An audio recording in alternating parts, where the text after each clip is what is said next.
Anna Whitmore's smile was the kind that made strangers feel at ease, until the night she rode her bike home from the library and vanished without a sound, setting in motion a chain of events that would lead investigators to the name Victor Holloway, a man whose quiet existence hid a darkness far deeper than anyone in Hollow Creek could imagine. The small town of Hollow Creek had always been the kind of place where people left their doors unlocked and children played outside until the street lights came on. It sat tucked between rolling hills and quiet forests, a place where strangers were rare and gossip traveled faster than the wind. On a warm autumn evening, that quiet was broken in a way no one could have imagined. 19-year-old Anna Whitmore, a bright college student known for her kindness and quiet nature, had gone to the local library after dinner. She told her mother she would be home within an hour. That was the last time anyone saw her. When Anna failed to return home, her mother assumed she had simply lost track of time. By midnight, that comfort had faded into dread. Her father drove to the library, only to find it closed and dark. There was no sign of Anna's bike in the rack. A neighbor suggested checking the park, which sat between the library and her home. That was where her father found it, leaning against a rusted chain-link fence, the handlebars turned sharply to the side as if it had been left in a hurry. The chain swayed gently in the cool night breeze, creaking against the metal frame. The books she had borrowed were still in the basket, their covers untouched and clean. Police were called within minutes. Officers swept through the park with flashlights, their beams slicing through the dark, but nothing turned up. No torn clothing, no footprints in the damp soil, no signs of a struggle. The swings in the playground creaked softly in the wind, and the distant sound of cricket seemed far too loud in the heavy silence. It was as if Anna had stepped off her bike and disappeared into the night without leaving a trace. The following morning, word spread quickly. In Hollow Creek, everyone knew Anna, and the thought of something terrible happening to her felt unthinkable. Volunteers joined police in scouring the woods and riverbanks. Dogs were brought in to track her scent, but the trail ended abruptly at the park's edge. One officer noted how strange it was. Most missing person cases left at least a fragment of evidence, but here there was nothing at all, as if the air itself had swallowed her. Then came the first and only lead. A traffic camera positioned on a road near the park captured a blurry image from that night. In the grainy footage, a dark sedan could be seen idling near the park entrance around the time Anna would have been riding home. Its headlights cast a faint glow on the road before it slowly pulled away. No one recognized the car, and no license plate number could be read from the footage. Fear began to creep into every corner of Hollow Creek. Parents no longer let their children roam freely, and neighbors started locking their doors at night. Rumors swirled about who could be behind it: a stranger passing through, someone from a nearby town, or, more disturbingly, someone they knew. The library became a place of uneasy glances, and the park, once filled with laughter, stood empty. And still. In the days that followed, police worked tirelessly, chasing down tips and interviewing anyone who might have seen something. But each lead ended the same way: nowhere. The mystery of Anna Whitmore's disappearance deepened with every passing hour. The image of the dark sedan lingered in the minds of residents, an unsettling reminder that somewhere out there was a person who knew exactly what had happened that night. And while the town tried to move forward, an unspoken fear settled in, a quiet understanding that the peace of Hollow Creek had been shattered, and it might never be the same again. Weeks slipped by, and the absence of answers grew heavier with each passing day. The once busy search effort slowed, leaving only a handful of officers still combing through files and revisiting witness statements. Rain had come and gone, washing away what little physical evidence there might have been. In the park, the air of urgency had been replaced by a tense stillness, as though the entire town was holding its breath. Many feared Anna's case would be pushed aside, another unsolved mystery gathering dust in a back room. Then, a small detail surfaced that breathed new life into the investigation. A retired postal worker, known for his sharp memory and daily walks, approached the police with something he had been hesitant to share. Days before Anna disappeared, he claimed he had seen a man standing across from the park, leaning casually against a telephone pole. He remembered the man's long dark jacket and the way he seemed to be watching the park rather than enjoying the scenery. The stranger's face was forgettable in its ordinariness, but there was something deliberate in his posture, as if he were waiting for something or someone. Investigators followed up on this tip, questioning residents near the park. No one recognized the description, and no one could recall seeing the man before. If he had been in Hollow Creek for long, he had made no effort to interact with anyone. It was an unsettling thought that someone could move through their small town unnoticed until it was too late. Attention turned to the library, the last place Anna was confirmed to have been. Detectives requested the grainy security footage once again, this time reviewing it frame by frame. The footage was old, the camera positioned high in a corner, offering only distorted black and white images. At first, there was nothing unusual. Anna walking in, selecting her books, checking them out. But on the recording of her leaving, something caught their attention. As she stepped through the doorway, she glanced behind her, just briefly, as though sensing someone close by. The camera captured a tall figure entering the building moments after she exited. His face was turned away, but his build matched the description given by the postal worker. An O record existed of this man checking out a book or using any library services. It was as if he had walked in simply to follow her movements. The investigators noted another oddity. On the library's heavy wooden doors, they found faint fingerprints that didn't match anyone in the police database or the library staff. They were partial, smudged, and of little use for identification, but they confirmed the presence of someone unknown. The case began to take on a different shape. It no longer felt like a random abduction or a crime of opportunity. Whoever had taken Anna seemed to have studied her first, learned her patterns, and chosen the right moment to act.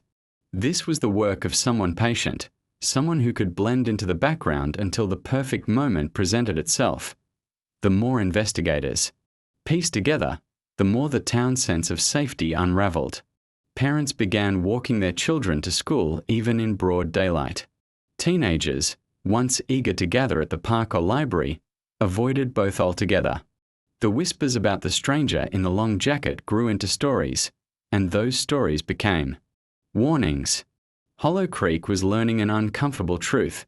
Predators could exist anywhere, even in the places that felt safest. While the investigation gained new direction, there was still no sign of Anna herself. Every new clue led only to more questions, and each unanswered question seemed to pull the town further into a place it had never been before, one where trust was fragile, and every unfamiliar face carried the shadow of suspicion. It was nearly 2 months after Anna vanished when the first real break came, and it didn't come from police work. A group of hikers, venturing deep into Blackthorn Forest on a crisp winter afternoon, stumbled across something they couldn't explain. The forest was thick, the kind of place where sunlight barely touched the ground, and the trail they followed was overgrown, suggesting it hadn't been used in years. They came upon a small clearing hidden between a wall of pine trees, and in the center sat the remains of an old campsite. The fire pit was nothing more than a circle of stones and a pile of cold ash, but half buried in the dirt were scraps of fabric, their colors dulled by the elements. One of the hikers noticed the faded pattern matched the shirt Anna was last seen wearing. Nearby, under a damp log, they found something far more disturbing, a rusted tin box, sealed tightly despite the weather. Curiosity and unease drove them to open it, and inside were a series of Polaroid photographs. The images were grainy, their edges curled with age. Each photo depicted a young woman standing in an isolated location, her face blank, her eyes fixed. On the camera, most of the women were strangers to the hikers, but one image made them freeze. It showed Anna, standing in the very park where she had disappeared, her bike visible in the corner of the frame. The timestamp printed on the photo's border revealed it had been taken just days before she went missing, when the hikers handed everything over to the police. The campsite was immediately cordoned off and examined. Investigators found other unsettling details. A torn map of Hollow Creek lay crumpled in the dirt, its paper stained and fragile. The park was circled in red ink, and faint pencil marks traced various paths leading out of town, as though someone had been planning escape routes. There was also a single cigarette butt lodged between two stones in the fire pit. It was sent for DNA testing, though results would take time. The photographs caused the greatest stir. Analysts determined they were taken on an older model instant camera, the kind that had fallen out of common use decades ago. The backgrounds in the images hinted at various locations, remote trails, abandoned buildings, and roadside pull-offs, but none gave away exact coordinates. Forensic experts noted that the women all appeared to be around the same age as Anna, suggesting they may have been chosen deliberately. The condition of the photos indicated they had been stored carefully, away from moisture and sunlight, before ending up in the tin box. The discovery shifted the investigation entirely. What had once been treated as a single missing person case now appeared to be part of something much larger. If the other women in the photographs were also missing, it meant the person responsible had been active for years, possibly traveling between towns and states without leaving a trace that connected the crimes to Iron Hollow Creek. News of the campsite spread quickly, fueling speculation and fear. Residents no longer wondered if Anna had been taken by someone passing through. They began to suspect that she had been targeted by a predator who had been operating quietly for years. The sense of safety that once defined the town was now gone. Completely, the police focused on identifying the other women in the photographs, hoping to uncover a pattern. They also expanded their search into Blackthorn Forest, combing through miles of overgrown paths in case more evidence was hidden there. But despite their efforts, the trail grew cold again. Whoever had used that campsite had left long before it was found, and the forest had erased most signs of their presence. The only thing that remained certain was the chilling truth. Anna's disappearance was not an isolated act, but part of a long and deliberate journey into darkness. The breakthrough came when investigators traced the dark sedan from the traffic camera footage to a man named Victor Halloway. The vehicle had been registered to him for over a decade, but he had never drawn the attention of local authorities. He lived alone in a weather-beaten cabin at the far edge of the county, a place surrounded by acres of dense woods and accessible only by a narrow dirt road. Victor, a former long-haul truck driver, had no family in the area and no close friends. His neighbors describe him as quiet and withdrawn, someone who avoided conversation and rarely left his property except for occasional trips into town for supplies, though a background check revealed that his past was far from ordinary. Years earlier, in a neighboring state, Victor had been questioned in the disappearance of a young woman whose case bore unsettling similarities to Anna's. She had been last seen walking home from a bus stop. Her personal belongings were later found abandoned, and she was never located. Victor had been considered a person of interest at the time because his truck was spotted near the area, but without evidence linking him directly, the case went cold. That was more than 10 years ago, and since then, he had managed to avoid further scrutiny. Armed with a search warrant, detectives arrived at his cabin. The place was dark and silent, the air heavy with the scent of damp wood and cigarette smoke. Inside, the living room was cluttered with piles of old newspapers, unopened mail, and worn furniture coated in a fine layer of dust. But the deeper they searched, the more disturbing the discoveries became. In a small upstairs bedroom, investigators found several handwritten journals stacked neatly on a desk. Each one contained pages of meticulously detailed notes describing the daily movements of various women, where they lived, what time they left for work or school, the routes they walked, and the places they visited most often. Some entries spanned weeks, suggesting long periods of surveillance before the subject disappeared from the notes entirely. Anna's name appeared in one of the most recent journals. It was underlined 3 times, with her schedule carefully mapped, out in the days leading to her disappearance. There were also entries describing her clothing, the books she borrowed from the library, and even the time she visited the park. The precision was chilling, leaving no doubt she had been targeted in advance. The search of the basement revealed even darker secrets. Against one wall sat a large, locked trunk. Inside were pieces of women's clothing, small items of jewelry, and personal belongings, objects that seemed to be trophies taken from different victims. Among them was a silver bracelet that Anna's mother later confirmed belonged to her daughter. Several more Polaroid photographs were tucked into the corners of the trunk, showing women in various remote locations. Some of these women matched. The unidentified faces found in the tin box from Blackthorn Forest outside the cabin, detectives found a weathered shed. Inside was an older model instant camera, the same type experts believed had been used to take the photographs from the forest. The camera still contained undeveloped film, which was sent for processing immediately. The mounting evidence painted a portrait of a calculated predator who had refined his methods over years. Victor Halloway had not acted on impulse. He had studied his victims, chosen them carefully, and kept meticulous records. The combination of his truck driving career and reclusive lifestyle made him nearly invisible, allowing him to travel unnoticed and strike far from home. For investigators, the question was no longer whether Victor was involved, it was how many lives his journey had claimed. Yet even with the evidence piling up, there was one pressing problem. Victor himself was nowhere to be found before police could confront him with the mounting evidence. Victor Halloway was gone. When officers returned to the cabin to take him into custody, the property was eerily silent. The front door stood ajar, swaying gently in the wind. Inside, the rooms were stripped of anything that could help track him. No journals, no clothing. Not even the personal belongings found in the trunk during the initial search. It was as if he had anticipated the investigation's next move and cleared out in the middle of the night, in the driveway, fresh tire tracks cut through the mud, leading toward the narrow road that disappeared into the woods. They were deep and clean, made within the last few hours.